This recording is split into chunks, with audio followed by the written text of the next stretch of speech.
NoSenseGamers. Hello everybody and welcome to NoSenseGamers Podcast number 33. You got Dan, we've got Adam and we've got Chris here today. Usual crew, I guess. There's no Luke, but Luke, I said we said last week, Luke's dead. So It was this time.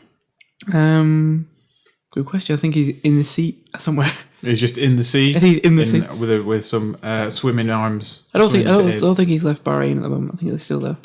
I would hope that we don't know specifically where he is, because that would surely be a lapse in intelligence. Oh yeah, I pretty much know exactly where he is, because he's on a military base in Bahrain. I think you can't hide those things. It'd be funny if we didn't know where he was and he wasn't actually on a boat. It's just him in the sea. That's how the Navy runs though. They can't afford ships anymore. It's just guys swimming. Just each time he's in a different place. But yeah, I don't know where. I'm not sure where he's at least. He's up a tree. In Falaraki. I know he's in the Middle East. I know. Last time I heard he was off the coast of Abu Dhabi, which is in the UAE, which is where Dubai is. United Audi Emirates. Yeah, it's Arab Emirates. Audi Emirates. Aldi Emirates. The land of the Audi. the R8 and the TT. Cars going around with that, the shake, sort of head hats. Would that not actually be in like the Cars movie? Would just be cars going around like that? Instead of it being a Audis convertible, it has the headdress flopping behind it. I think in fact they've probably already done that. I can't remember, but I think they've probably done it. They did Germans and stuff These Germans and Italians with little moustaches. Anyway, and the French with their garlic. Yes. And bread and stuff. Pixar and their stereotypes. Alright, so I've actually done some news this week, some collection of news. So I think I'll start with the ones that I've got. What I got here. Would it be a clutch of news or a gaggle? A gaggle. I'd say more a clutch than a gaggle. I don't know why. Or a gaggle sounds, I don't know, it just sounds wrong. Or a pod. Or a school of news. A school of news. I'm going to go with school of news. Or a pack. A collection, a murder. Murder of crows. A parliament. A council. There's actually a parliament which is given to a flock of a certain type of bird. I don't know which one. Flamingo? But they're called a parliament. Oh, then something new. It could be monkeys, actually. And then they're called a troop. And then, the Daily Mail makes a little joke out of it. Would it be the Guardian? Someone does a little cartoon. Oh, look at this parliament of monkeys in Downing Street. Is it not a troop of monkeys or troop of baboons, for example? Depends on the animal. Alright, fair enough. Anyway, to news. First one I've got here is Bioshock Infinite DLC announced, as in they actually tell us what it is and not just, we are doing DLC by the end of July, whatever this said. They had the one that's been released is Clash in the Clouds, which is apparently just a horde mode type thing. Which is, I guess, based in Colombia to an extent. And the other one is 2-part one, which is, what's it called? Do you have it here somewhere? Is it something like Buried at Sea? Buried at Sea. Does it return? Yeah, Burial at Sea, I think it is. Yeah. Burial at Sea, yeah. It goes to water. Goes back to the water realm. It goes back to Rapture, yeah. Rapture, yeah. Yes, you think in the first part you play as Booker again, but in the second part you're actually going to play as Elizabeth. And apparently the whole thing is supposed to be pushing towards a more, not like an action shooter sort of thing like you would be with Booker, where you just go run around gunning stuff down. It's more of a survival type thing. Yeah. Which would be interesting, I guess. Yeah. Apparently they've also they actually rebuilt Rapture again for the game. Yeah. They have to do it anyway, in the game universe, where is Rapture? Rapture's, as it always existed at the same time as Colombia. That would take longer than this podcast. That's just we're not going to go there. Colombia doesn't exist. No. we should have actually done a podcast dedicated to Bioshock Infinite. We should have done and just discussing what the fuck happened. Yeah, I thought that'd be like a series of ones. That was mindfuck.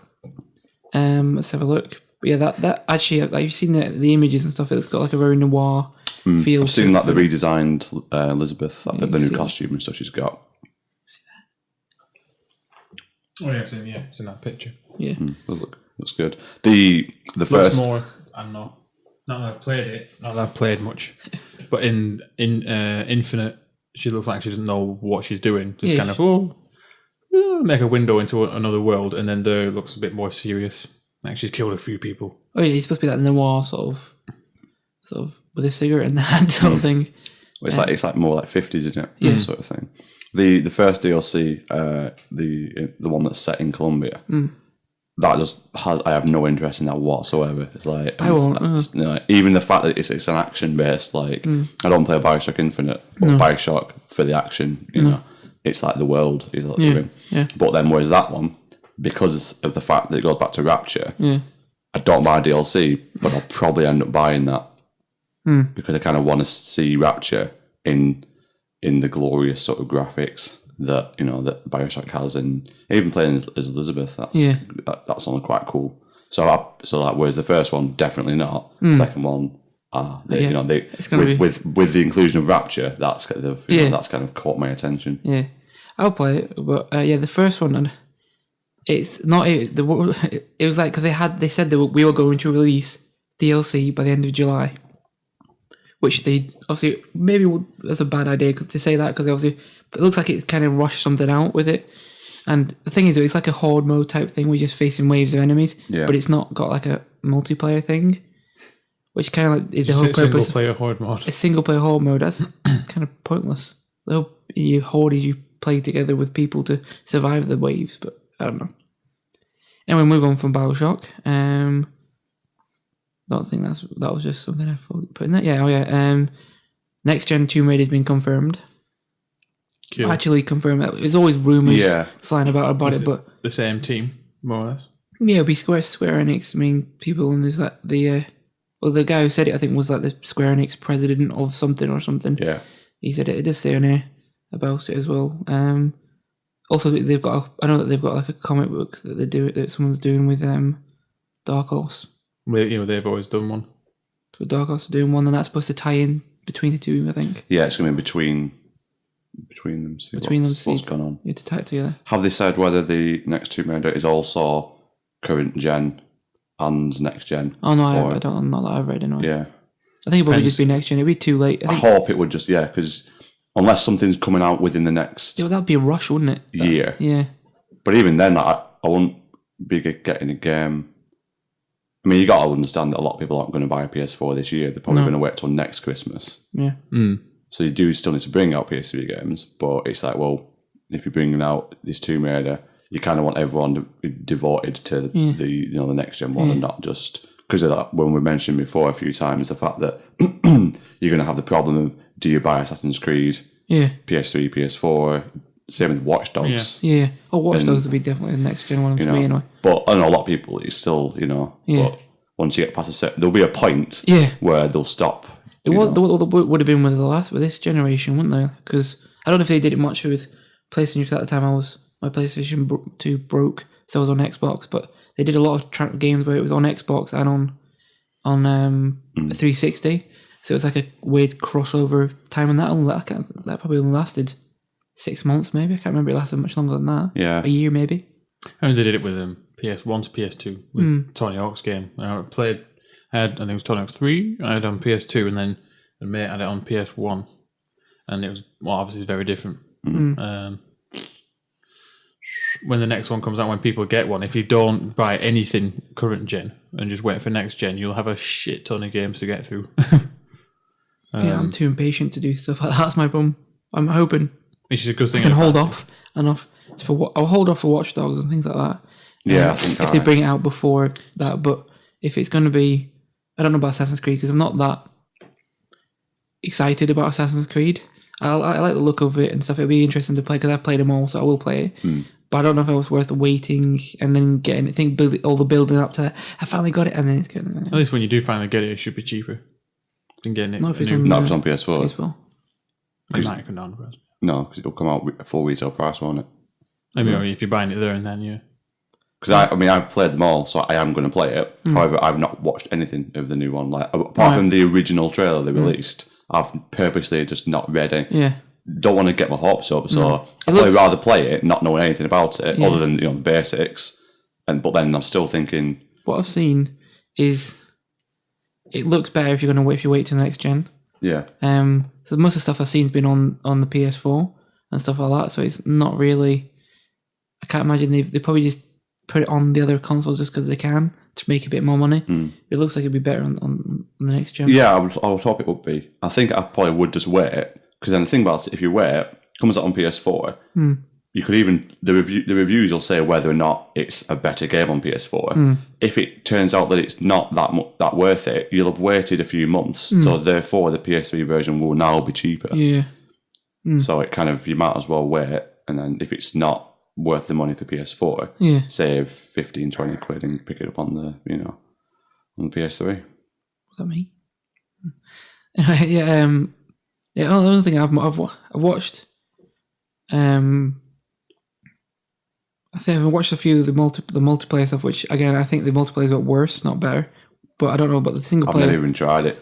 The multiplayer's always been about how you kill, and not about. I've mentioned it before on the podcast several times, but it's always about how you kill, not how many you kill. Yeah.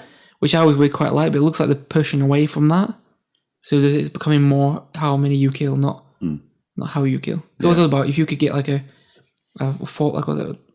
drop kill, whatever you want to call it, you get more points. If you get someone without them seeing you, that would be more points. So if you get someone... You hide and kill them in a haystack. Yeah, stuff like that. If you get them like that, all these different types of kills you could get, the more points you get. Because I could win matches off that alone. I could kill like 4 people, everyone's killing like 10 people, and I'd still win because I get those 4 people I kill well. Yeah. But they've almost never really put a lot of emphasis on stealth anyway. No, they haven't. No. Which is kind of stupid.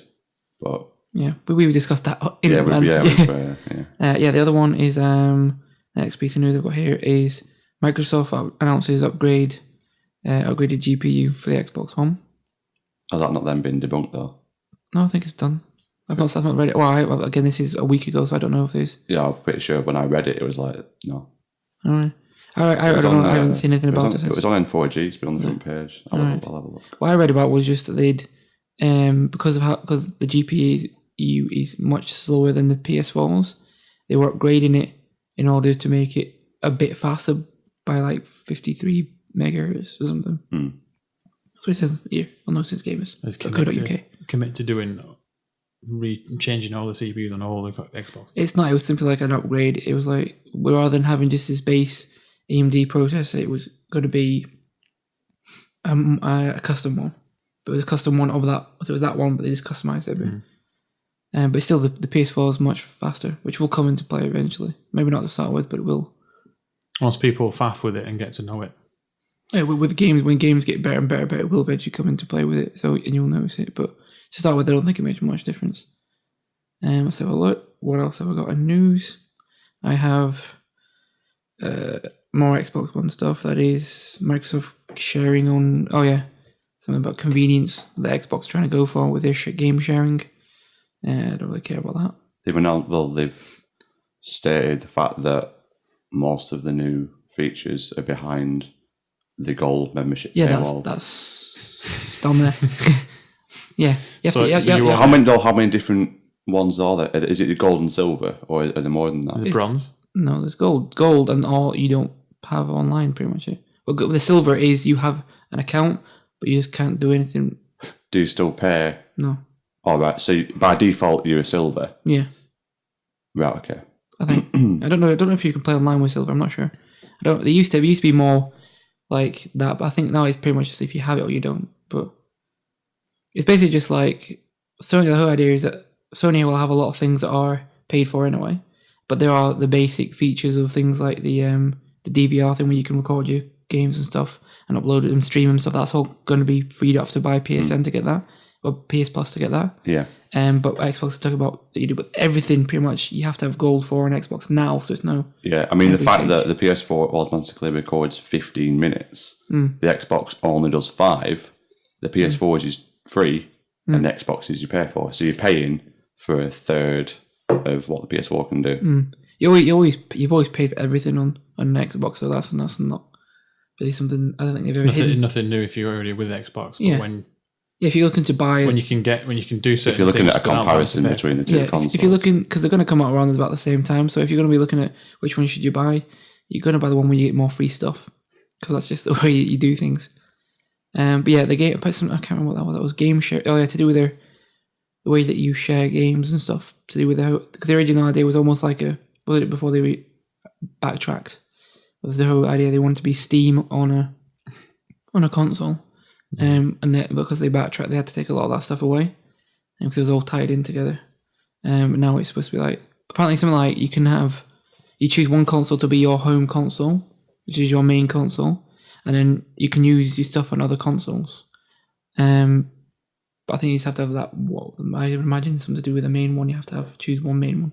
I don't know, something like that. I didn't read much into it because I don't really care about the Xbox One anymore, which is rubbish because we're doing a podcast about computer games. But there's just like nothing that it'd be hard, wouldn't it, to be able to argue. Like we've said, like at least be able to argue a case for it, but you can't really. If you put them next to each other, it would be very difficult. The only thing you would have is, do you like Halo?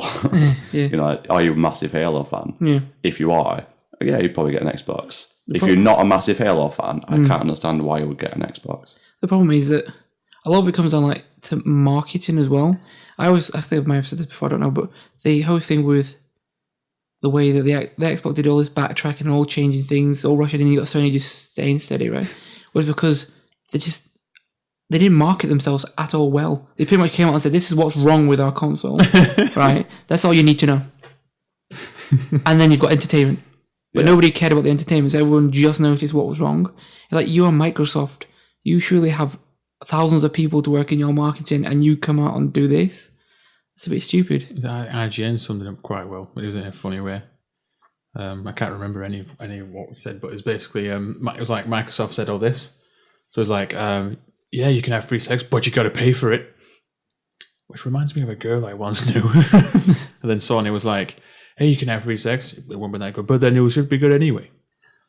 Which reminds me of a girl I knew. It sounds like IGN. It's quite a funny way of setting it up. Like Sony have said that this is all this great stuff. We've got this bad thing over here, but then we've got some more great stuff to kind of hem it in. Whereas Microsoft were just, wait, we've got all this stuff. This is what you have to pay for. Well, it's not. It's kind of like the way, like they didn't. I said they come out afterwards and sort of said, other people said that they were trying to go for, I guess as I said before, a Steam type thing on the console, but they didn't say that or anything like that. They weren't making out that's what they were trying to do. They just made out they were trying to screw people over. Yeah. How is that? I don't understand how you go out and do that. But then Steam already exists. It does, but the thing is with Steam though, if you were to kind of say what is the thing about Steam. The thing about Steam is that you can get games ridiculously cheap.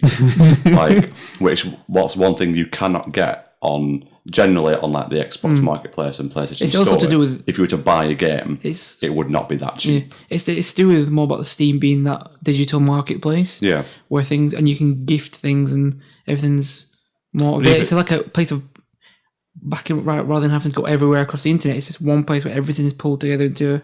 Well, there is no reason for a game to be that expensive digitally on the PlayStation anyway, other than them on anything. Even Steam's still too expensive most of the time. Yeah, because there's nothing for it to cost for, because there's no packaging or anything, or even sales to a degree. Although the prices have got nothing to do with Sony and Microsoft, though. No, it's not. It's just the game developers, but. Well, yeah, unless they're the publishers, but yeah. Yeah, but I mean, people wanting a cut. Everyone wants a cut. I think I've never bought a game off the PSN full price, just because it is more. I could get it from Amazon, and I might have to wait a few days, but it will be £15 cheaper, and that's when it's just come out. Like that shouldn't be the case, but when you're looking at things like the free games that you get every couple of months, that's a ridiculously good deal. Plus, like you'll get discounts on things because of being on Plus. So that's when it comes into its own. But I think almost it balances it out, because if some people do pay £55 for FIFA, then they've got the money for it. But then they know a lot of people are going to then wait, and if it ends up being on sale for £20, everyone will jump on it. I think at the moment now, Far Cry 3 is £20 on PSN. The only thing I buy full price is DLC, and that's not really that much money. Yeah, and by design, it's usually no more than a tenner. Maybe a $5. And you can, if you wait, you do generally get it cheaper as well. Yeah. But I'm not that usually that bothered about it. But if I want to play it, I'll buy it. So with it, I'm not. Yeah. But generally, I don't download anything unless it's cheaper. Steam sale was an example.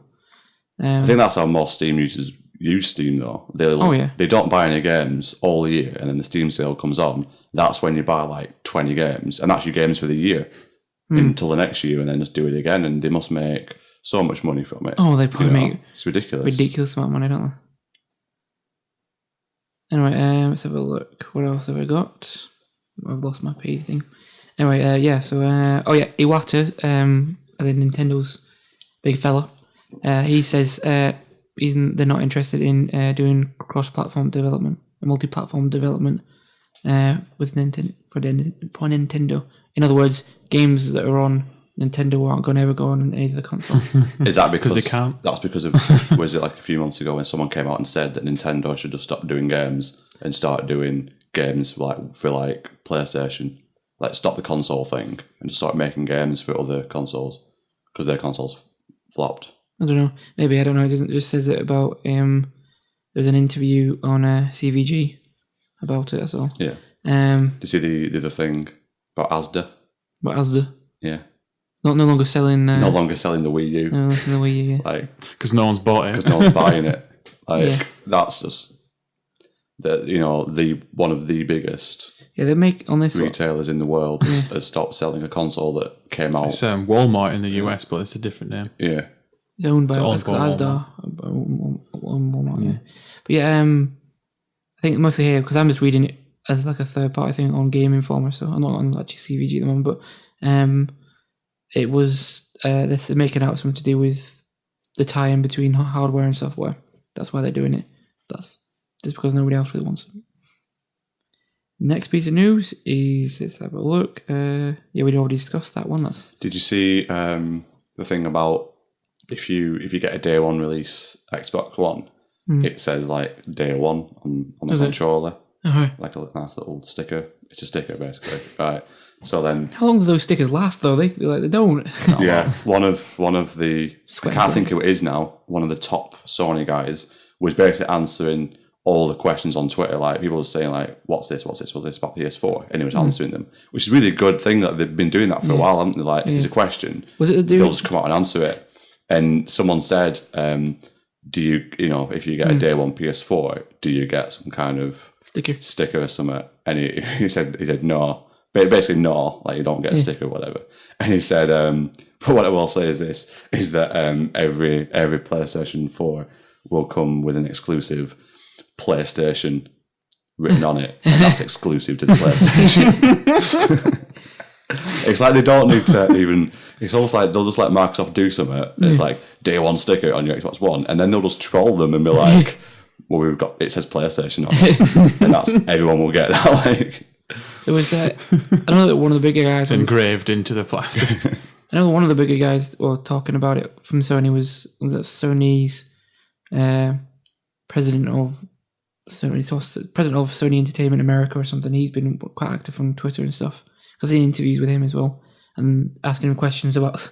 He's even quite open about like his competition with Xbox and stuff, which is quite cool. Let's have a look. We discussed everything about how you have to pay for everything on the Xbox. There's a new update for State of Decay. If anybody out there listens to it, plays it. I listen to it all the time. Just to the game. But yeah, I can sometimes hear it on a clear day. I play that game, so hopefully they fix a few of the little annoying things, but I can't imagine them fixing too much yet. Let's have a look. Oh yeah, the OYA, and it's a disastrous launch. Yeah. They're offering store credit apparently to unsatisfied people. Like store credit, so you can put that towards your PS4. Loosely tied into that, Amazon have announced they're jumping into, because we need more consoles. Amazon are releasing a console. They are, yeah, but they said by the end of 2013. By the end of the year as well. What do Amazon do though? It's an Android-based console. Yeah, so it'd be like the Ouya, because that was so good. Yeah. And Mad Cats are also bringing out their own console, so it's like everyone's bringing out their own. Google generally, Google are also jumping into the games market. Valve, like Steambox. Valve and the Steambox. So you're going to have, within the space of this year, probably about 6 consoles all released. It'd be interesting with that because you got the mainstream gaming consoles, which are going to be the 2. They're all sort of fighting over small Android-based games. Yeah, that would be interesting to see which one works out to be the winner on that. Because one of them will win. That's the case. Only one of them can survive. And it would just be an Angry Birds console, and that's all it'd be. Maybe, yeah. But yeah, I can't. I don't know which one I'd bet against. A Steam box is not even kind separate because it would just be Steam on the thing, so it won't be the same sort of games. It'd be different, but with the others, it'd be interesting to see who would win out on that one. I don't think I couldn't bet against. I can't see the Steam box doing well. I can't. No. There's no reason. There's no reason for it. No, like if you've got my computer is linked to my TV. You use the big screen thing. I can use a controller with it. So why do I need to buy a console for that? I already can do. Everyone's already doing it through their PC anyway. Yeah, everyone already does it. So I don't really understand where they. Must be an angle. It must be a reason why they're trying to bring in more. They're trying to bring it into. They're trying to bring it into the living room. They're trying to get expand their market, but I just don't think. I don't think it won't now. Let's have a look. Anything else? Oh yeah, they revealed the. I didn't say that right, did I? They revealed the original Last of Us plot and ending. Which was quite good. I read that just because I wanted to see what it was. Have you played the game? No, I've been watching Let's Plays actually, but no, I've not played it. But yeah, the Tess, the character, she was supposed to be the villain originally, apparently, from what I read. Right. Yeah. And stuff about the ending that I'm not going to reveal because it just would ruin everything to everybody. So I'm not going to say anything. But pretty much, I read it on. I can't remember if it's Informer or IGN, but on there it's IGN. But I don't think I read it on IGN. Probably Game Informer because that's the two that I was using last night. On IGN as a piece, but not read it. But yeah, if you want to find out the original stuff, I recommend reading it. It's actually interesting to see how it developed. It kind of sounded like it would have sucked, and then they made it better. So they've changed, yeah.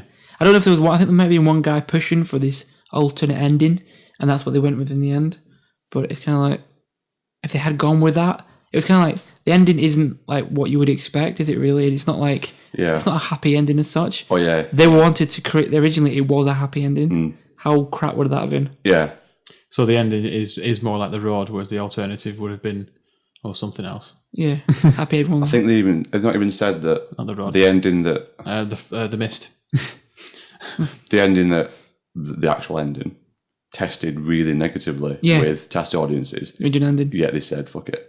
The actual ending, they tested. The actual ending was negative. Yeah, they tested it. Anyway. They tested the original ending. It didn't test well, and then when they came up with the current ending, it didn't test well either. But they got one of the developers, one of the main guys at Naughty Dog, said, "We're going with this." Yeah. Eventually, even the designers were not originally a fan of it, but they eventually all just went onto his side. Yeah. So they released that one. Which is good that they didn't just say, "Shit, we need to make sure it's a positive test." Yeah. And it's so much better for it. From what I've seen so far, the whole thing isn't positive. It's like, oh yeah, we're going to do this, and then no, nothing happened at all. We're all back to square one. But I prefer that. Yeah, everything's really negative about the game. It's not a happy game, but it's not supposed to be, is it? But anyway, I've also got. I think this is my last piece of news I've got on my list. I know it is all the PlayStation or PS Plus games that have been released. For this, I think it was Hitman Absolution kicks thing off in August for that's been out for a while. That's been out for a while. Free on thingy. Yeah, it says August. So I don't know. You're reading the US one.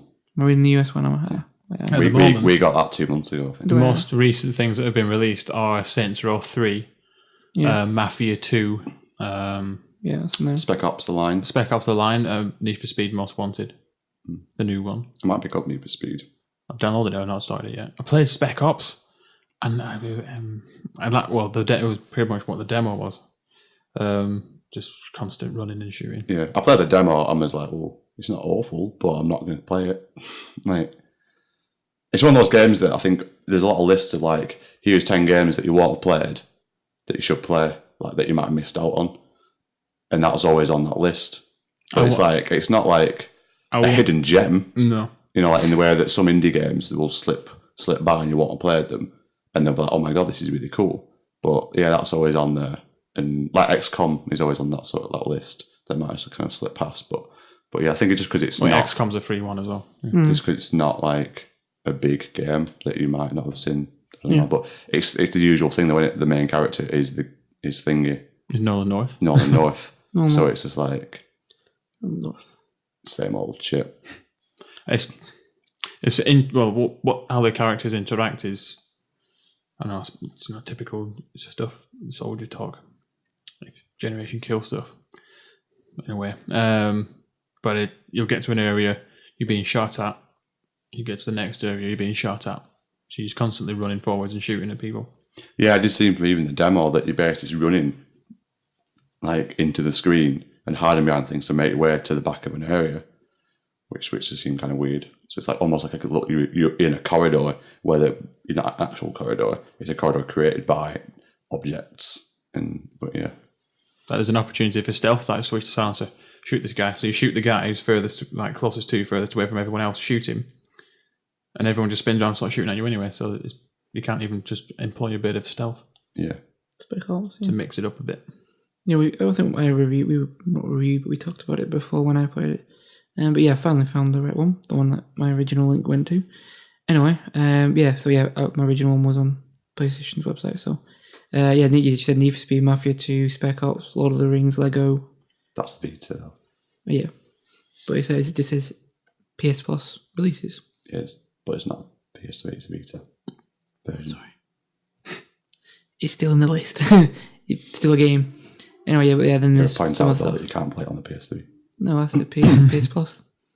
Yeah, but you got to point out that you can't play it on the you PS3. Can't play it on the PS3. Okay, you can't play it on the PS3. I'm sorry, Chris. Only if you've got a Vita. Only if you've got a Vita. Even though there was a demo for Lord of the Rings, which is quite cool. I played it at Laura's on Xbox. It's really cool. It's exactly what you want. All the Lego games are good, aren't they? Like, it's if you're a fan of the franchise, that it reminds me of the Two Towers game a little bit as well. They're doing a Lego film, aren't they? Yeah, Bill Hader is one of the main characters in Saturday Night Live. Which one? The Stefan. Oh, you're right, yeah. Yeah. Bill Hader or Bill Hader? Hader. Not doing the Stefan voice, but... Or the Vincent Price voice.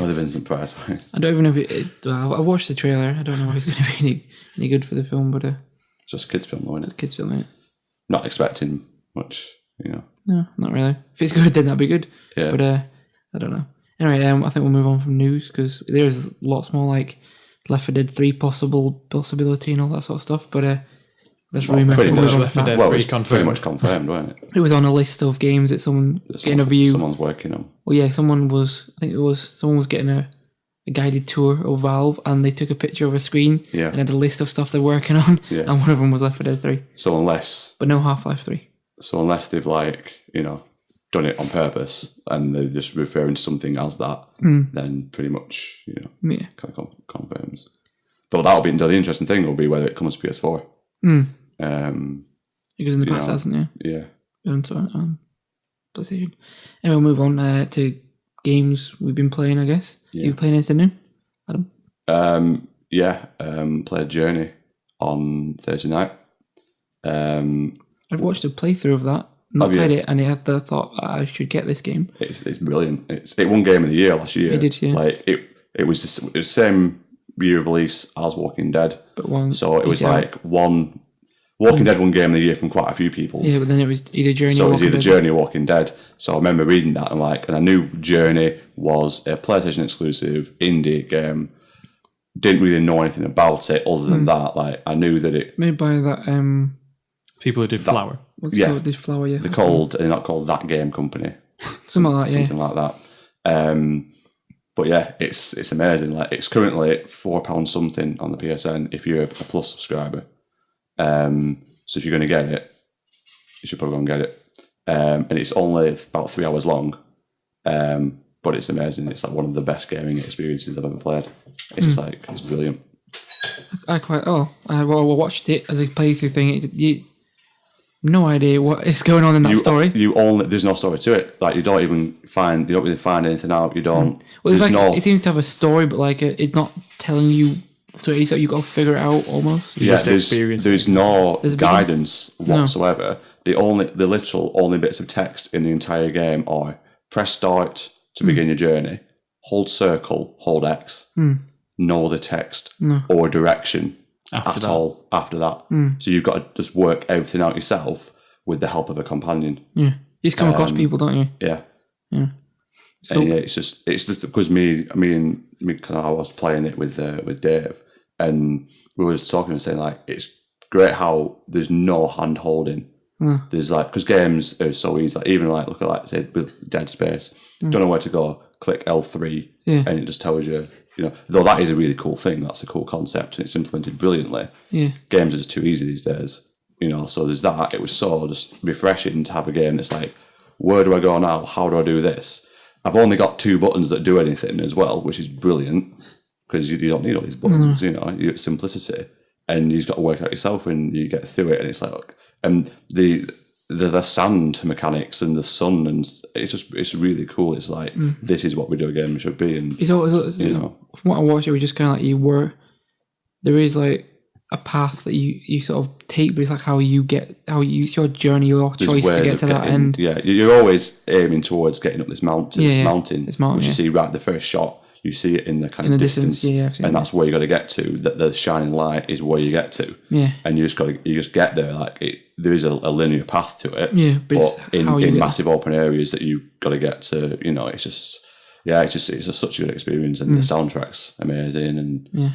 So when I watched it, they still didn't get the thing with the scarves, and it gets longer, and then it gets shorter again, and whatever that's supposed to be. Yeah, when you get, if you get hit by something, though there might only be 2 occasions where you actually get attacked by something and can get hit, it goes shorter. It goes longer when you collect these power-up sort of things that let you do your power longer. Yeah.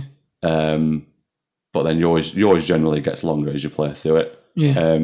We noticed that our companions was like really long at one point and then really short at another, but because we didn't realise that they were actually real people playing the game at the same time as us. So we just assumed it was this one AI that was just popped in. So it's an actual person. Yeah, when you play it, you play with other people. An actual other person that's playing at the same time. Because I actually said, right, at one point we were running, we called him Stephen, the guy.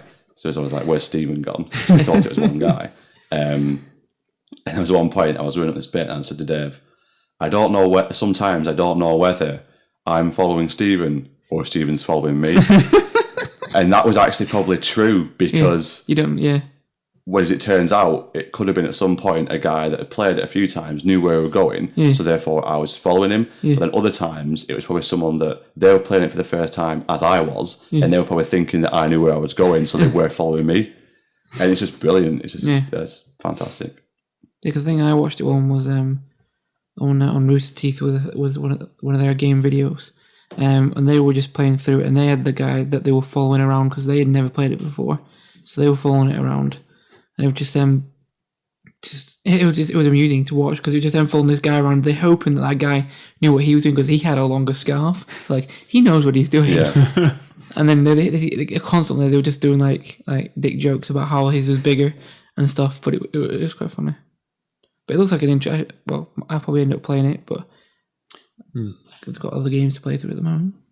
But I probably will play it. It's like 2.5 hours long. I know it's like really short. You might as well just play it. Right. You've been playing. Are you playing anything else actually? I'm currently playing through Icar. Trying to actually get through that so I can then play Shadow Colossus. Not that it's like but I want to play Icar before I play Shadow Colossus. So hoping to try and get through that this weekend. Well, I'm guessing Icar isn't the longest game in like 70 hours, but trying to get through that as well. I've got like massive list of games on Steam that I bought that I've not really played through or finished, and same on the PlayStation, like Mafia 2 that I'm trying to get through as well, just jumping between different games. Mafia 2, what I've played, I'm enjoying. It's like no GTA quality, but I just like the setting and I like the era it's from and all the little bits and it's cool. Yeah, that was I was thinking about Shadow of the Colossus because that was like one of the games that came out just after my PlayStation broke, so everyone was talking about it and playing it, and I was kind of like, I really want to play this game, but I can't play it because I'm playing on an Xbox right now. So I should get that as well and play that just because I never got to play it originally. I don't know if it is as good now as it was back when. I didn't really play them originally. I think it was probably you who was playing it. To be honest, I played it originally and I've kind of gone back to play it again and it still looks just as good. I think it was probably you that was around then anyway, but that was saying that. But Yeah, I never got to play it, so I should. I think Icor, like, because of the simplicity of it, it stands up really, really well. Yeah. You do only have like 2 buttons again, like 2 or 3 buttons that actually do anything, and it's puzzle based, and it seems to just, it just works. Like there's bits obviously that stand out that kind of the AI is a bit weird, and she'll walk off somewhere and whatever, call her back, but it stands up better than probably some games that came out a few years ago. Yeah. It's just because of the simplicity. It's why it's good. It's simple sometimes. Yeah, that's cool. Okay, you been playing anything new? No. Okay. I actually have been playing new stuff. Sort of lots of different little things, but I finally got around to playing Ballad of Gay Tony on GTA 4, which was I played Lost in the Damned. I never played it, but it's on like a 50% off on Xbox Live at the moment. So I thought, all right, I'll go get that, and that is actually the best DLC. I agree with most people when they said that was the best one. It's the gadgets you get with it, I suppose. Like vehicles and weapons. The new weapons are better. The new cars are probably better. They had new bikes with Lost in the Damned, and they were kind of cool, but all basically the same thing. But yeah, the new guns are definitely better. You have like the automatic shotgun that has like explosive rounds, which is ridiculous. And then you have the P90 type submachine gun. That's pretty cool. There was a new like revolver type, not a revolver, like it looks like the long barrel sort of type thing, like that long barrel pistol thing. Can't remember what you would call it. I think it's a 22, like inbuilt silencer or something like that. I don't know what it is. It's kind of like a weird thing. Anyway, there's that. Then there's a few other little things that were really cool. Like you get explosives now that you can actually throw and stick to things, which is like sticky bombs basically, which were kind of cool. Which you could get in San Andreas. Which you get in San Andreas, which is cool to come back. With that was really cool. The little gadget, that stuff that they brought back. They brought back the parachute, which is always fun. But they also introduced things that were probably from like Red Dead, where you can go into the bar and actually do the shots and get drunk, and then you can go dancing and stuff like that. Oh yeah. But you can do a champagne drinking competition, which is basically you go upstairs, you get the champagne, shake the bottle, release the cork, spray everybody with foam, and then just drink it, and you have to sort of just do the thing on the because you work as a barman at your friend's club or something, don't you? You're the bar manager. You're like Gay Tony's number 2, but they say partner in business partner sense, but he basically runs everything for Gay Tony. Is Gay Tony like? Is that his name? He's known as in the game. Yeah. Like he's known as he's Tony Prince, but they call him Gay Tony. Gay Tony, yeah. And is he gay? Yeah. Yeah. He's not the character you play as. You play as Luis Lopez. But it's quite funny because it's more graphic in the sexual content than like the GTA. In 4 they introduced the whole thing where you can actually see the hookers doing their stuff in the car. But now this is like scenes where one of the missions is this hot girl walks into the bar, he's checking her out, and next thing you know he just goes up to her at the bar, talks to her, and then the next thing you know he's got a reasonably graphic scene of him doing her in the bathroom. Let's pick up a few of those. You can actually basically pretty much pick up girls. You dance with them, and if they like your moves and stuff, then you take them off to the bathroom and screw them, and then they end up in your phone book, and you can use them as a booty call. It's like having, you know, like how like you could use prostitutes to get your health up if you ever did, like paying for it. Yeah. But you don't have to pay for it now. Although it's like you phone up to get health, when you just probably like just go to the guy in the corner with the hot dog. We didn't like GTA. One of the few games these days where you need to pick up something to get your health back. Yeah. But they do it in a really. They don't. Yeah, like they do it in a way that's not like. There's a reason that they got rid of health packs, because it's kind of almost unrealistic. Isn't it? It's unrealistic, yeah. And there's the problem with people where you'll get to a certain point and depending on when you save it, you've either got no health, and then there's not enough health packs left, and it's just like it's hard. Apparently, it was difficult for developers to actually make it all work. Yeah. GTA always has it where it reloads automatically, doesn't it? After a certain time. Yeah. So it's kind of say that everyone's moved towards a more natural. Like, since I think The Getaway was one of the first games to do it, where you'd have to just lean against a wall and you'd be covered in blood and you'd just be huddled against a wall for a good 2 minutes, and then all of us, it'd be like, oh, I'm fine now, and you'd carry on. But you never knew how much health you had anyway. Right? No, yeah, it was just based on like, well, he looks okay, therefore he must have full health. And then everybody else, you know, not that was probably the first game, but one of the first big games to do it. Everyone else has kind of followed suit. Just had like health go back up again, or you jab yourself with something. I don't know. But because I've been playing that a lot, and you got the green first aid kits on the walls and stuff occasionally. Where at work there is green boxes that look exactly the same thing, and I've noticed them now. Like, can I go and get health? We're playing Resident Evil 3, or is it 2? I think it was 3 with Charlotte, and there's every now and again you'll just come across like there's first aid kits on walls, but not that you can use. It's just like they're just there because they would be there, but then you can't actually do anything with them. There's no like interaction with them. Instead, spend all your time looking for plants. Instead, you need to find a green herb. It's like there's a health thing there. Surely you'd be able to use that to do something. Chasing the herb, dude. You can't. That's just too easy. That's just too easy, man. You can't do that. Gonna get the leaves, roll them up, smoke it. Yeah, I thought even Baldur's Gate 20, because I always like with the GTA DLCs that they incorporated everything, like all the stories weave together, and they got a crossover, like the whole Lost and the Damned.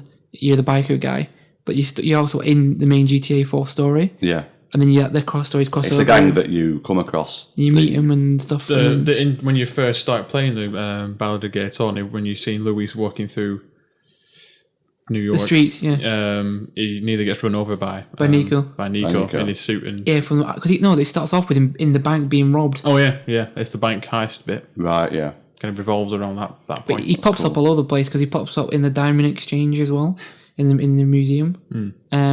He pops up there because he's the guy who shoots the Jewish dudes. That was a weird scene. But one of the best scenes in that one, best levels, in that one was or best missions was one where you basically parachute onto top of this building, and then you have to work your way down to kill this guy.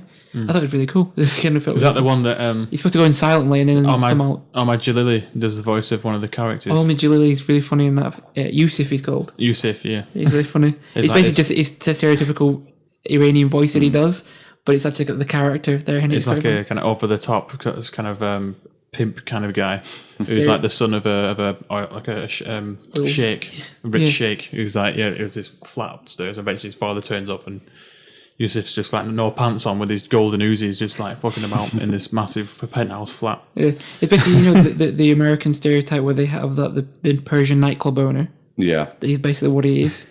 There's like tracksuits with big medallions and stuff. It's funny though, because everything has to be made of gold. Yeah, they introduce a new helicopter, and it's gold. How long do the 2 DLCs take to kind of play through? Say you have to play through the main, the story of it. You get all the story, and you get all the side quests as well that go with it. But how long would the story be? I don't know. Well, I didn't get through the whole story with the Baldur's Gate Tony. I didn't finish it, but I was playing it for a while. Kind of getting sidetracked as well. Yeah, I get sidetracked, so it's really hard to say. I'd say all the missions. Because the main story blends into the side, 6 maybe, I don't know. Stuff. Good time. For a DLC, like a good, yeah, it's a good deal. It's like side quests blur with the story. You introduce the characters through the story, which become side quests at the same time. I like they have Brucey in it again, but a completely different way of looking at Brucey. Because you meet Brucey's brother, and it explains why Brucey is the way that he is. Because his brother is like Brucey, but even worse. Right. In a bad way, though. Is he like an older brother? He's an older brother, but he's short, so everything he's doing is about compensating. Yeah. So he's this little short, squat, like covered in fake tan sort of guy. But he's like, when he's like where Bruce is a dick, but he's likable. His older brother is a dick, but you don't like him. Oh, yeah. So when you see Brucey, he's not this loud dick. Yeah. But yeah, Brucey turns up all the time, innit? Because you run a club, but Brucey's always in there with Roman. It's quite funny. But there's a few little crossover moments which are always really cool. Lost and the Damned had it, obviously, because there's whole bits where you were involved with stuff that's going on behind the scenes of GTA 4, you just don't realise. Yeah. So that, but I preferred like the story of Lost and the Damned. I liked it at the time because I was into Sons of Anarchy at the time. I still am into Sons of Anarchy, but it's pretty much the same sort of story. Yeah. So I knew I was kind of like, oh, this is really cool. I'm playing that TV show. Yeah. But then with Baldur's Gate Tony, it's just really cool to be this. The way it was is that you'd been in prison and everything. You got out, this guy give the main character Gate Tony, give him a chance to do something.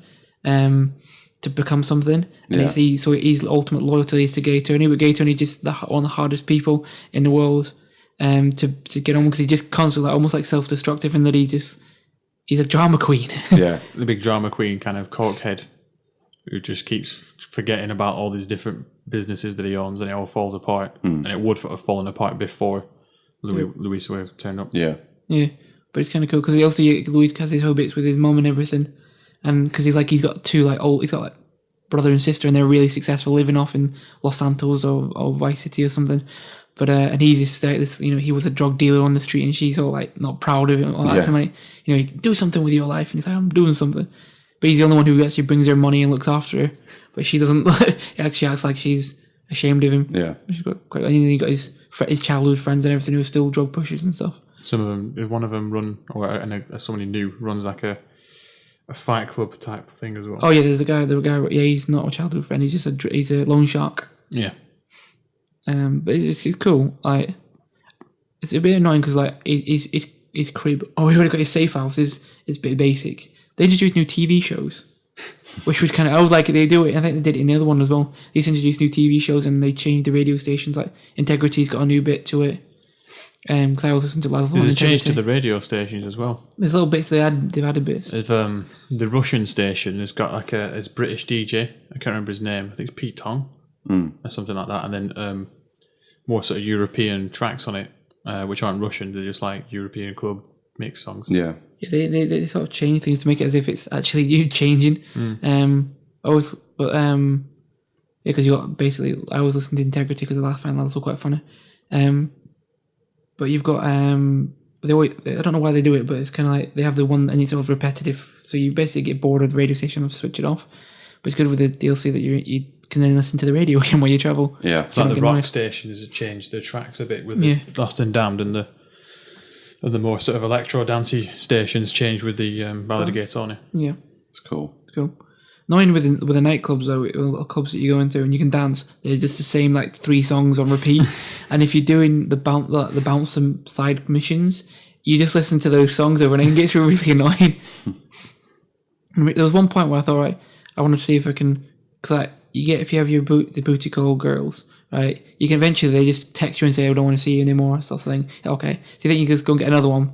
And I was trying to get another one because I've lost both the 2 that you can have. So I was like, okay, I need to get another one. And I was dancing, and all I kept doing was kept going into the group dance scenes. We have to push the directions to make them dance correctly. It's like, okay, so this isn't going to happen. This is getting annoying. You can go to the gay nightclubs funny. If you go into Hercules. Where, because you end up with, one of the things, if you get to a certain point with dancing with a girl, this gay guy comes over and challenges you to a dance-off. And it's just really funny. You're just kind of like, okay, I'm going to beat this gay guy. I'm going to show him what's what. And eventually he's just like, okay, and just starts dancing on this little stage thing again. It goes mad with stereotypes, that game sometimes, isn't it? But it's funny. It's good that they're still able to do that. But I move on from GTA. I started playing Kerbal Space Program. Oh yeah, which is quite funny because it's amusing. It's these little characters that everyone's going to find kind of funny, like the whole 3 little googly-eyed things. They're kind of like the reason you might like the minions from Despicable Me. It's that sort of little goofy, stupid things.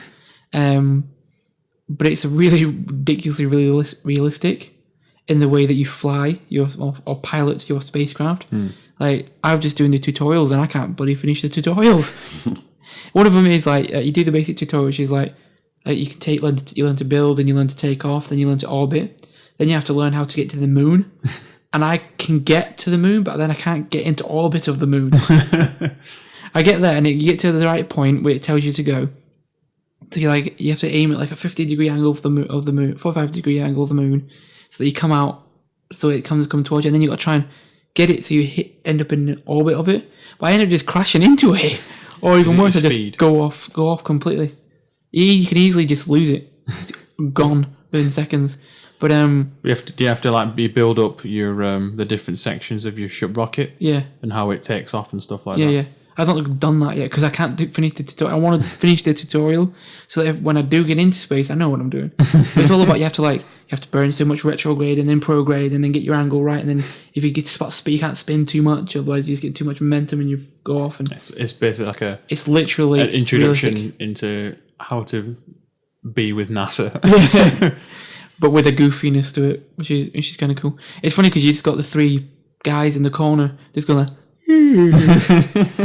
just looking around all shocked and then stuff like that. But the funniest one was I'm sure because in the orbit tutorial it teaches you how to land as well, and that was like I didn't know how it was going to work out, but it's pretty much it takes ages to do anything in space. I didn't realize how long each procedure actually takes, because you can't just decide I'm going to land and go down because you'll just blow up. So it's kind of like you got to change your orbit so that you basically go out really far, and then when you come back around again, you come right into the atmosphere at a certain angle. And I was like, wow, I didn't know that. That's really weird. And you got to break off everything as you're coming in, and it's just really, it's kind of like I could be an astronaut, right? No, I can't orbit the moon, so it ain't gonna work. I can get into orbit, and then once that's like, I'm done. I'm screwed. But it's quite fun. I'd probably go back onto it soon, but it's worth the buying of it. I was listening to something. Someone was playing it for the first time. They kind of got past it all, so they made the rocket and they set it off and they aimed to land on the moon, and they'd got it wrong, and they ended up slingshotting off towards the sun. And then they were just locked in this permanent orbit between the Earth and the sun. You do, pretty much. Just forever, just going round and round and round. These 3 little dudes just like looking around all happy. Well, you think the opening like video and stuff is like a satellite around Mars. I'm thinking, I don't think I'll ever be able to get to Mars. But you sort of like you can. It is cool because it's not many games out there where it's got space flight and it's actually that sort of really realistic. NASA simulator. Yeah, but it's kind of like it shows you like what your course you're on is. Got a line on the screen, but if you don't, because you can go out into like world view, sort of far out view or like proper close up. But you're thinking you can't, you do it because it's all about you're thinking, right, you have to be facing in the right direction to go that way. No, you don't. It's all about momentum. You forget that in films and sci-fi and stuff, it's always got the thrusters going that from on the back, and then they're going that direction. So that means that's it. But in space, it doesn't work like that. So you can thrust that away and just turn everything around, so you just start floating backwards. It's really cool. But I can see myself just getting lost quite easily and just floating off into space. Plus, everything's moving, so if you are going to go in a direction, you need to be ahead of wherever it's going to be when you get there. Yeah, and working out a perfect angle, and then once you're in position to get there, you have to like make sure that you get your angle coming in again, and it's a nightmare. Then you got to like work out gravity, and then you got to get your altitude correct, and you got to get your orbit correct, and all this sort of stuff. Speed of approach, and bounce off, and then this weird like the angle of the orbit, and then it's just mad. It really is mad, but it's kind of. I was playing it for ages and just trying to do the tutorial. I can't imagine what's going to be like when I actually start playing the game. It's going to be insane. I don't think I'm going to get off the ground to start with. I'll probably put too many engines in the bottom and just blow up.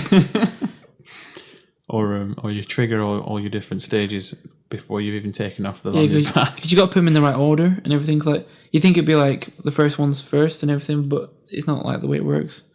But because I'm always worried about like when do I pull my parachute when I'm coming back down again. So I always I don't know, it feels like it's too early, but it's probably right. It's kind of like, this seems like a good time to pull the parachute. Because if you do a halo drop in a capsule. Because if you go too far, you're just going to get too much speed and your parachute's just going to break, isn't it? So you got to do it at a good time. And just you floating down for like half an hour. With the guys inside going, ooh. Funny game though. It was in the Steam sale, but I didn't buy it in the Steam sale. How much was it in the Steam sale? Like a $5, not even that, I don't think. I bought it for 15 quid. Yeah. Because I've seen a lot of people like on Reddit saying that I wish I bought this game on the Steam sale. I had a lot of people like seeing that people talking about it on the internet and stuff, and I thought, that seems cool. And then they're like, oh yeah, it's not Steam sale anymore. But I want to play it anyway. It seems fun to play, so I just got it. So why not? But I don't think there's anything else I've been playing other than that. I played on a few different little things, I think. Like I think I talked about Chivalry last week and stuff like that. I played on. I think I did play something else that's gone off. Oh, I'm back on Dawn of War 2 again. I played that before, but I'm back onto it again, playing missions, and rather than how hard that can actually get. I thought when I remember playing it the first time, you play the first couple of missions, it's a relatively easy game, and you get to a point where it's just like, I don't know how to beat this game.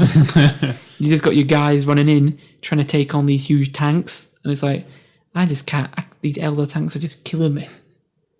And you got the massive, huge. They just get swarmed by the bloody, what they're called, insect creature things. I can't remember what they're called. Tyranids. You're just getting killed by the Tyranids because it's swarming you. And it's like, this game is harder than I thought. They're not doing their job here. But that's just like a lot of times. It's like if you watch people play any sort of art, that sort of RTS. What people play, the actual pro players playing. It's called StarCraft. Yeah. StarCraft. I'm thinking that is amazing how they're playing that game. It's not how you would think to play the game as well. It's sort of like you think that you use perhaps strategy, but it's not actual real world strategy. You can't apply it to games for some reason. Yeah. There are very few games that I think that's what you got about things like Rome and stuff like that. The Total War games are real. You can apply real strategies to them. When you get down to these little RTS, little games like that, you can't really apply real world strategy to it because it just doesn't work. Everything's about just causing mass destruction as quick as you can, I guess. Build up all the heavy tanks and then go in before they have a chance to do anything. Yeah, pretty much. Well, I guess that is real world strategy to an extent. Blitzkrieg. It's all about using certain powers. Use all the tanks. It's all about. It's almost like about using certain powers at a certain time in order to link them and all that sort of stuff. In most of that sort of games, but again, I don't think I've ever played a something craft game, StarCraft or Warcraft. I may have played Warcraft 2. I did play like World of Warcraft 3 originally when it came out, but didn't have a computer technically good enough to properly play it. I think I played one of the Warcraft games. I don't know which one it was. I think it was. I've not played any of them. Warcraft. I don't know. It was not like I had it. It was like someone else had it, and I may have seen them play it or play a go on it a long time ago. So. Yeah. I do have a copy of StarCraft 2, but never installed it or played it. I generally don't play RTS games. I just like, well, I'll get it. But yeah. It takes a certain... Like, I can't play them all the time because it can get frustrating with it. It's like I started playing Civ 5 and stuff. I finally got to playing that. I don't think I've played it. But I started playing that and I was like, because it's a turn-based strategy, isn't it? That was started. I just didn't understand how come these other empires seem so much bigger than me. It just felt, how are you doing that when I don't know. I was more advanced than them, but somehow they would seem bigger than me. And eventually, the cities they usually have a lot of cities, but there's not right going on. No, based on it looks like there's a lot going on because they seem from what I've learned from Civ 2. Yeah, there seems to be a lot going on, but there's not. It's like they just seem to be moving characters around a lot, but not actually doing anything. All they'll do is have a city, and then they send out their settlers, if they're still called that, and then run out, and then they just set up a city. And then if you ever end up fighting one, you find all these little level 2 towns, and when you take them over, inside they've got like a marketplace. And a warrior. It's like a standard guy with a spear and a random market with vegetables on it. It mostly seems to be... And that's their city development. And they've got like 15 of these cities everywhere. That's pretty much what it seems like it might be, because they've got a couple of city-states near me. And then... Because I think I just started it, and it starts off being the English. So I thought, okay. Because it starts off with a tutorial, then just throws you into the game. So I was like, oh, that's fine. I'm fine with that. And so I'm Queen Elizabeth. And I thought, right, I've got these other little city-states, and they seem to be doing a lot. These other empires seem to be moving around a lot and coming to see me, and I'm like, I'm not sending guys out to do that. I just want to build. And I realise I am probably the largest because I've pretty much cut off one of the empires. I think I'm on a peninsula, and I've gone straight across to one side of the peninsula. So if they have to pass through to get to their armies across, they're going to have to pass through my land. So I've just covered everywhere in farms as well. Which I think is a good strategy, right? You meant to. Where you get to a point, and the mechanics have changed, where you get to a point where you don't have enough food to supply your population, so you end up going from irrigating everything, because it upgrades the quality of the land and what you get from it. And then when you discover supermarket, you can then build farmland, which it upgrades your food sources even more. And then you put railroads everywhere, which means you can move better and trade moves better. Yeah. I seem to be ahead of people in technology, and my land is pretty much just covered in farmland, or you usually have mines. Far fewer cities than everyone else, but they're a greater concentration of development in them. It's just having enough cities to be able to build wonders. yeah, that's the problem I noticed. Like, everyone keeps getting, like, I keep trying to develop a wonder and then someone else steals it. I'm like, I've got wonders that just shouldn't exist in London. It's like London has got like what's the thing they called in Rhodes, the big, if you don't know Rhodes in Greece, it's a port city, isn't it? So it has this big statue that Colossus. Yeah, they're like Colossus, I think it is. Colossus of Rhodes. Yeah, I've got that. I was like, it's London. This is why. Yeah, you end up with like 2 cities, and they've got Shakespeare's Theatre, the pyramids, the Hanging Gardens of Babylon. What else will they have? The Colossus of Rhodes, and they're all in like the one city. Yeah. The Statue of Liberty and the Eiffel Tower. It's all this like Vegas or something. All these things are just there. It's like, just imagine if you could actually see, because I don't know, I'm sure one of the older cities you could actually go into the city. I remember briefly that, but on this one, I've not found that function, so it's not there. Might be 4. I don't know. But on this one, it'd be interesting to go in and just see all these monuments. Well, the older ones you've been able to just do like a city view, and it's just like little buildings on there. Yeah, that represent city stuff. view. That's what I mean. Yeah. I don't know if you can mooch around in new cities now. I don't know. I mean, yeah, city view. Can you get a city view? Because I couldn't find a city view on Civ 5. So, but it seems amusing. I think you have to dedicate quite a lot of time to it, to be honest with you. And I don't really always want to do that. That's turn-based strategy is always long games. Real time is a bit quicker because you can just do stuff. But it's turn-based stuff like Rome. I always say Rome because Rome's the one I was remember playing the most. But Total War games are turn-based mixed with real time, so you can. It's not. You have like the kind of governance phase and then the combat phase. Everything's turn-based in your governance, and then when you want to go into military to war, it's turn-based. So you can just not play the campaign and just go and do a quick battle or something. Just learn how to use troops and stuff. But you can employ actual tactics that would have been used at the time or that are used with those styles of units. I come up with my own strategy. That's what I like to do. I had my own defensive strategy was like you get if you get attacked, because I'm Roman, if you get attacked, just build the quadrilateral like shape thing, like a trapeze type thing outside my gate. This stuff's got that sort of shape. The 3 edges. They got like 3 walls built around my trapezoid sort of thing around my gate, and if they're always going to come, they won't. Hoplite. Yeah, you can do hoplites or just a shield wall. Back it up so you got guys behind it, and get your archers on the other side of the wall. So they're inside. So when they come close, your archers got range to shoot them. But it was kind of like they're coming at they won't come at you until you come out of the wall. So it's kind of like you're attacking me here, not the other way around. Yeah. Just wait it out. You could wait it out and just they would lose anyway, but I'm not going to wait it out. I want to get in there, get stuck in. But there's Rome 2 going out soon. It's always bloody advertised everywhere. Yeah, Rome 2, and that's got naval warfare going on at the same time as land-based. So if like a coastal fight or coastal town, yeah, they had. You're going to be fighting on a hill with like Romans and stuff, and then you've got Greek ships and Roman ships coming together, fighting in the bay. Because you had like ramming ships and stuff like that. You had naval battles going on in Shogun and in Empire and in Napoleon as well. But they never crossed over. It was in the individual battles. If it's cool if they're bringing them so you can have the same battle. So you're directing your men on the ground as you are a sea as well. It's all the same time. That'd be cool. Because that'd be kind of useful. There's a video of it somewhere, I think, from E3. Maybe. Mm-hmm. It shows an example. It's pretty cool because you have these big Greek ships with the ramming heads on them, smashing into the side of a Roman one, and that just breaks in half straight away. That's cool. And some of them would like have hooks, and they drag the other ship in, and you have people boarding ships and all fighting each other and stuff. But you have to keep an eye on that whilst keeping an eye on all your fucking cavalry and shit running up a hill. That was how wars worked with ships back then. It was just how do we board each other. Then they started putting what do they call it, ballistas and stuff on the front and things like that. Yeah, it'd be cool because then you can sort of, it makes it much easier to try and attack on multiple fronts.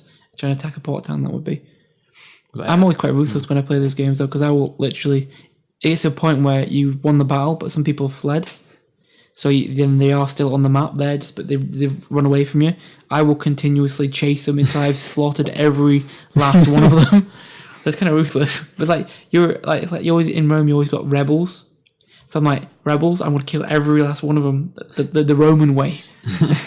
Not one rebel will survive because that I don't want them building back up again and attacking one of my towns, so I will slaughter every one of you. It's like if you go into a town, it always gives you it used to give you the option of occupy, enslave, or exterminate. You get a name when you start exterminating towns, but in a way it's cool because if you occupy, you've got more of a chance of riots and stuff because they're just not used to your occupation. Enslaving is a good way of making a load of money, making money over time, but it's kind of slow. And again, still got the problem that the people there are more likely to do a Spartacus. To do a Spartacus. But if you do it as an exterminate, you just wipe everyone out, and you barely got anybody in the town. You've got a few people left, but you've got all this stuff you've been able to pillage. You got instead of you get 100 gold over 10 turns or something, you get 2,000 gold in one turn. Yeah, nice. But you have a busted city that you have to repair. Yeah, but you've basically screwed over the city because everyone's got raped and crucified. Anyway. At the same time. Yeah, I think that's podcast number 33 done. Anyone got any facts about 33 they want to chuck in there? 3 plus 3 equals 6. Minus 3 equals 3. Well, look who else. Maths. Well, I think maths is the only one we've got facts about 33. Next week, 34. Try and get a fact for 34. 33 is the second number after 32 that doesn't appear in any calendar of the Roman calendar. Gregorian calendar as a day. You mean there's no 32nd or 33 of the month? Except in Smarch. In Smarch. Anyway, this has been NoSenseGamers. In October. Okay, this has been NoSenseGamers Podcast number 33. I've been Dan, this has been Adam. Auf Wiedersehen. This has been Chris. Bonjour, or the other one, the French version for goodbye. Au revoir. The first episode of Battlestar Galactica is called 33. Hey, nice one. Yeah, because it's 33, every 33 seconds the silence attack. Anyway, this is NoSenseGamers Podcast. Check it out on www.nosensegamers.co.uk or on iTunes, and check out our other stuff. And like on Facebook, follow on Twitter, and subscribe to YouTube. And we're, as I said before, we're on Google Plus as well. All the social network jizz. All that stuff. And also, including Pinterest. We have to get on Pinterest, don't we? And Snappy and Instagram. Yeah. Oh, yeah, and also like us on our own website. That'd be nice too. All right.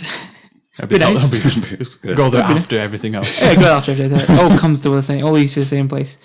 Anyway, thanks for listening.